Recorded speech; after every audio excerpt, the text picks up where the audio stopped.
2018 में अवामी राय कुचल कर एक नाअहल शख्स को मुल्क पर मुसल्लत करना और पाकिस्तान को तबाही और बर्बादी के गड्ढे में धकेलना काफी नहीं था।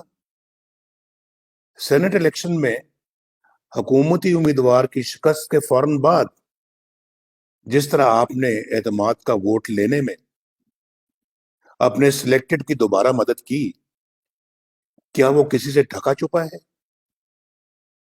दसका का इलेक्शन 2018 के इलेक्शन का रीप्ले था, जिसमें धांधली के सारे रिकॉर्ड तोड़ दिए गए और फिर कहते हैं कि हमें सियासत में ना घसीटा जाए।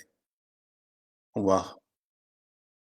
पाकिस्तान के जमहूरी निज़ाम और अखलाकियात को पांव तले रोंदते हुए आप इस हद तक गिर चुके हैं कि पहले आपने कराची में चादर और चारदीवारी को पामाल किया, रात के वक्त मरियम नवाज के होटल के कमरे का दरवाजा तोड़ा और अब उन्हें धमकी दे रहे हो कि अगर वो बाज ना आई तो उन्हें स्मैश कर दिया जाएगा।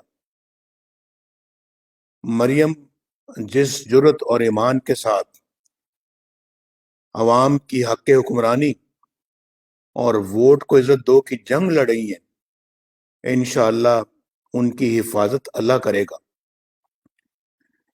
मैं खुदाई लहजे में धमकियां देने वालों को तंबीह करना चाहता हूं कि अगर किसी ने कोई मजमूम हरकत की तो उसके जिम्मेदार इमरान खान के अलावा जनरल कमर जावेद बाजवा, जनरल फैज हमीद और जनरल इरफान मलिक होंगे। जो कुछ आपने किया है और करते चले जा रहे हैं, ये संगीन जुर्म है जिसका आपको बहुत जल्द हिसाब देना पड़ेगा, इंशाअल्लाह।